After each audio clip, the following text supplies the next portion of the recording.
Welcome back. Thank you for still being here. I'm going to read Amy's Eyes, Chapter 2 of however many. It's a long book, short chapters. All right, Chapter 2.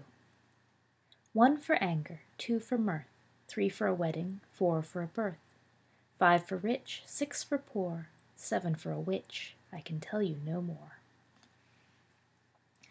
Early the next morning there came the rapping of a stick in the upstairs children's dormitory, and the loud, cheerful call of a good lady of St. Anne's.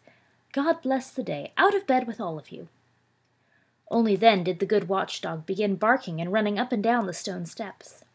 And then, bundled in great skirts and white aprons, from out the high door of St. Anne's bustled the high mistress of the institution, Mrs. Hill.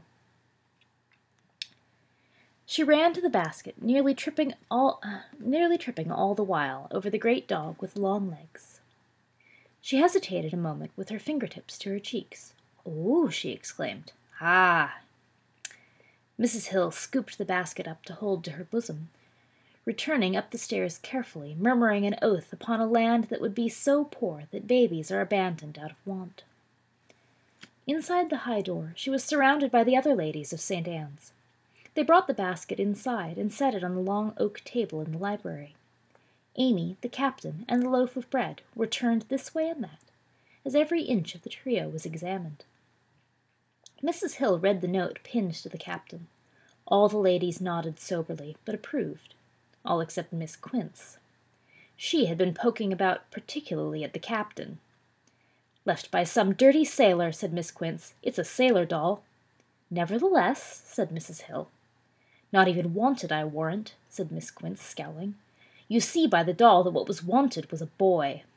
"Nevertheless," said Mrs. Hill, handing the loaf of bread to the cook and tucking the blanket around Amy. "Probably no proper mother at all," mumbled Miss Quince, and pushing at his coat sleeve she discovered the captain's tattoo. "And look! A filthy tattoo on him, and a filthy snake it is," she said, mistaking the emblem of the needle and thread. "A filthy snake crawling up a filthy fence-post, I suppose it is."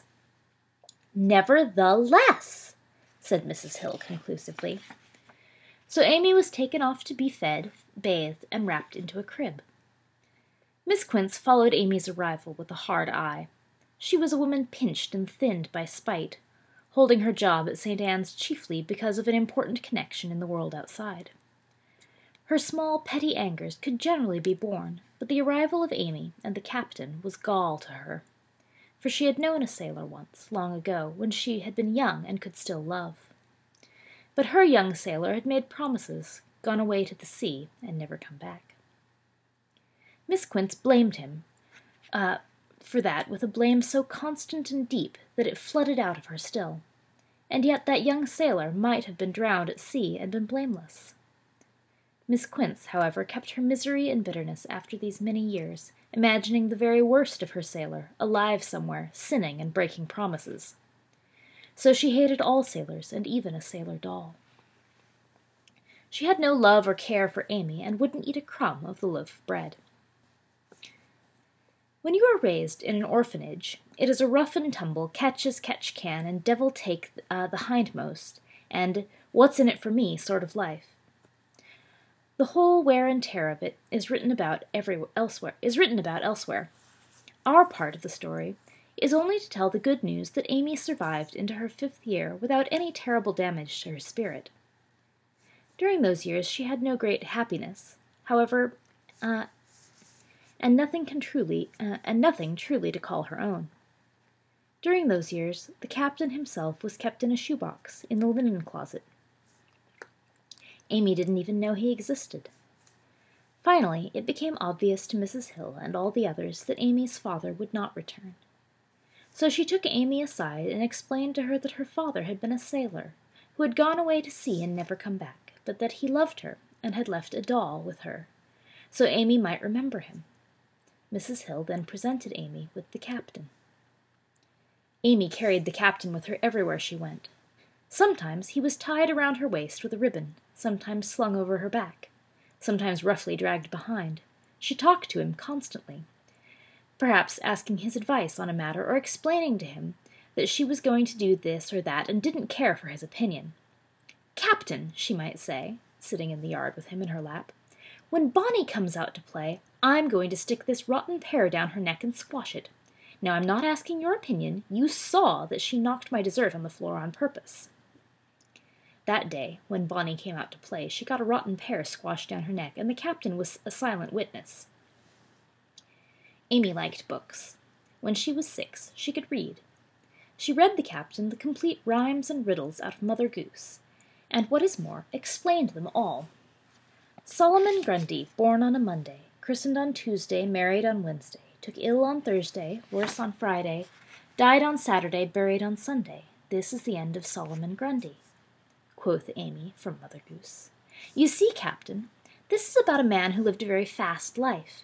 He finally got married, but it was too late for his wife to do anything about him. He never learned to relax, and he drank too much brandy and ate too many rich foods.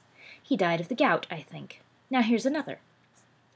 We are all in the dumps for diamonds or trumps, and kittens are gone to St. Paul's. The babies are bit, and the moon's in a fit, and the houses are built without walls. Now you see, Captain, the first line means that everyone is feeling badly. The second line is to make a rhyme, but it doesn't mean anything. That's called nonsense.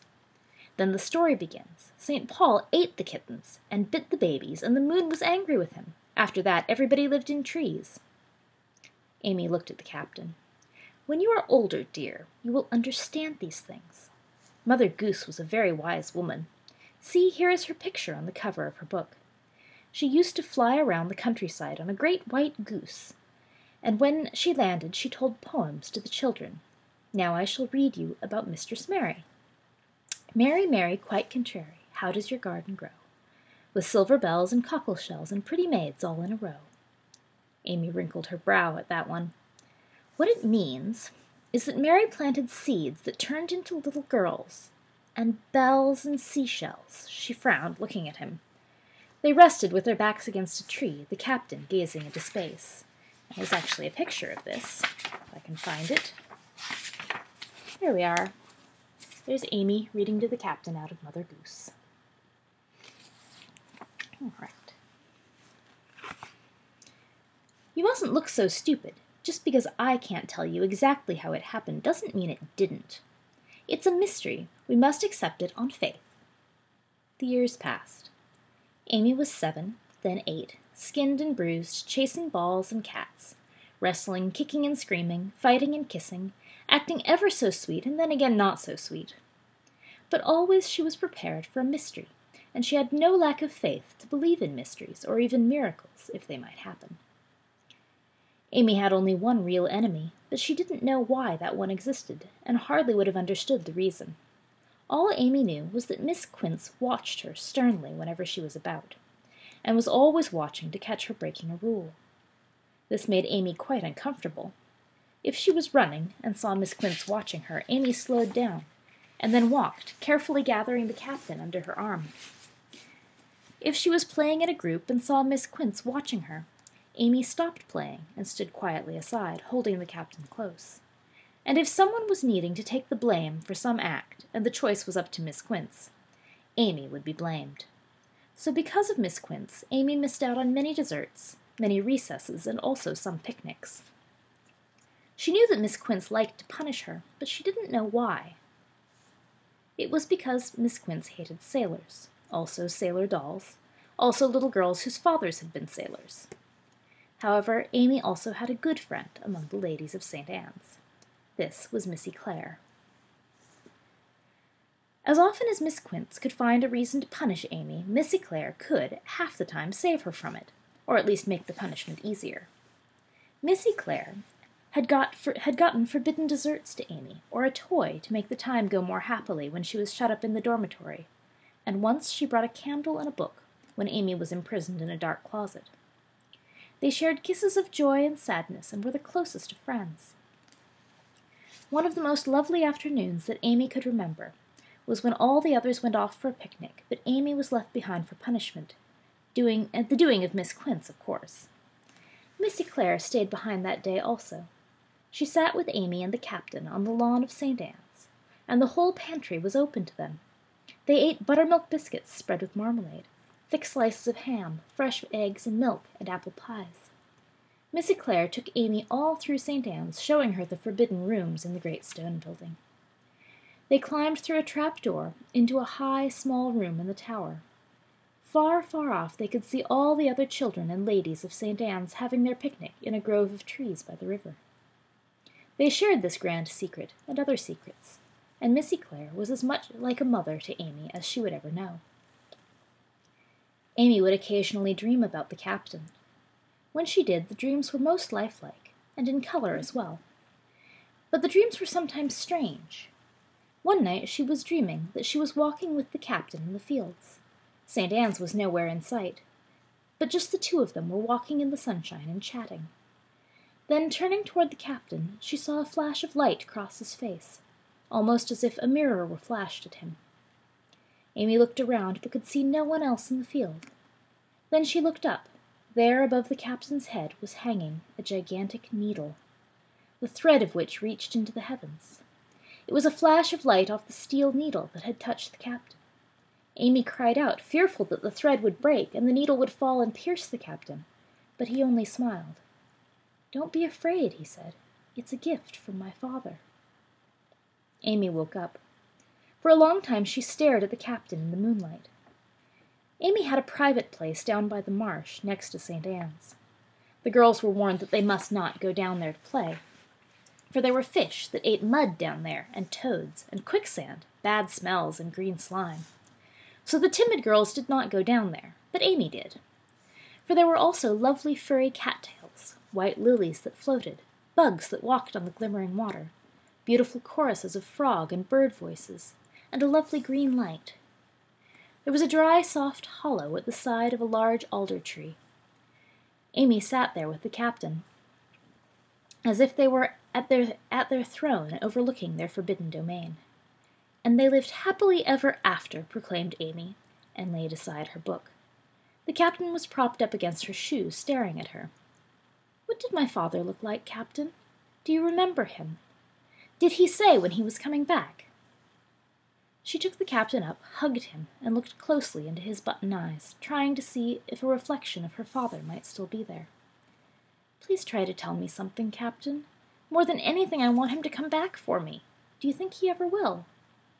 And the captain stared back at her. "Oh, Captain, can't you help me?" Amy cried then, and her tears soaked into the captain's stuffing. Well, there's lots of crying around an orphanage. Others try to see faces they once knew or never knew, and the polished hallways, when they are deserted and quiet, seem almost to be haunted, full of spirits searching and searched for. Dreams and thin memories float all about.